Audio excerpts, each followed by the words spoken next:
राजस्थान में हनुमान सेना का खौफ अब सड़कों पर दिखने लगा है। नागौर सांसद हनुमान बेनीवाल की घटाई गई सुरक्षा का बदला लेने के लिए उनके समर्थकों ने डीडवाना कुचामन में सीधे बीजेपी के सबसे बड़े नेता यानी प्रदेश अध्यक्ष मदन राठौड़ की कार को ही घेर लिया।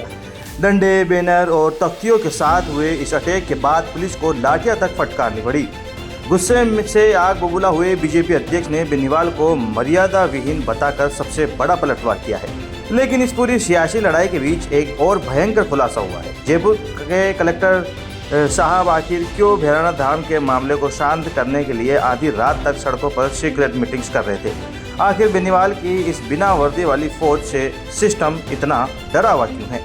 चलिए देखते हैं। सबसे पहले डीडवाना कुचामन के इस हाई वोल्टेज ड्रामे को समझिए। जब हनुमान बेनीवाल के समर्थकों, जिन्हें हनुमान सेना कहा जाता है, को पता चला कि बीजेपी प्रदेश अध्यक्ष मदन राठौड़ अपनी नई ईवी कार से भगवा परचम लहराते हुए आ रहे हैं, तो उन्होंने डंडों में तख्तियां और बैनर टांग कर उनका घेराव कर दिया।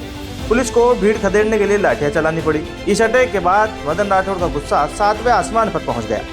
उन्होंने बेनीवाल पर सीधा हमला बोलते हुए कहा कि यह मर्यादा विहीन व्यक्ति है, जवाब देना मुझे भी आता है, लोगों को भेजकर ऐसी ओछी हरकतें क्यों करते हैं।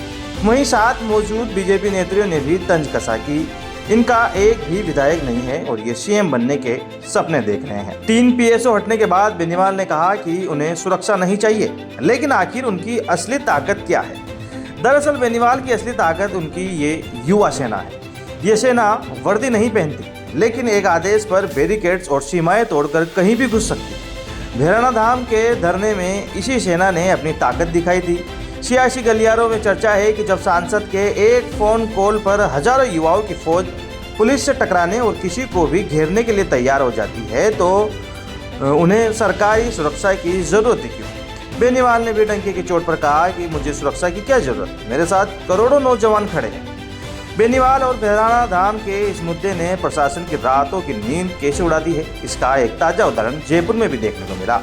हाल ही में जयपुर कलेक्टर ने द्रव्यवती नदी के विकास को लेकर कलेक्ट्रेट सभागार में एक अहम मीटिंग बुलाई थी।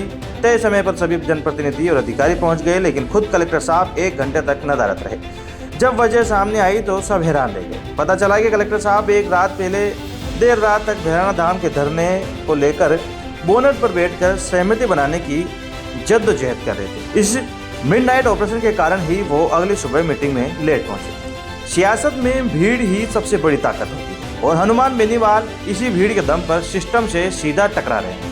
लेकिन सवाल यह है कि क्या नेताओं का इस तरह सड़कों पर घेराव करना सही राजनीति है? क्या आपको लगता है कि हनुमान सेना द्वारा बीजेपी प्रदेश अध्यक्ष की कार का घेराव करना लोकतांत्रिक विरोध या गुंडागर्दी है? और क्या सरकार बिना विधायकों वाली आरएलपी की इस जमीनी ताकत से घबरा गई है? अपनी बेबाक राय कमेंट बॉक्स में जरूर बताइएगा। इसी तरह के ताज़ा अपडेट्स के लिए सब्सक्राइब करें हमारे चैनल को, रॉयल पत्रिका को। जय हिंद।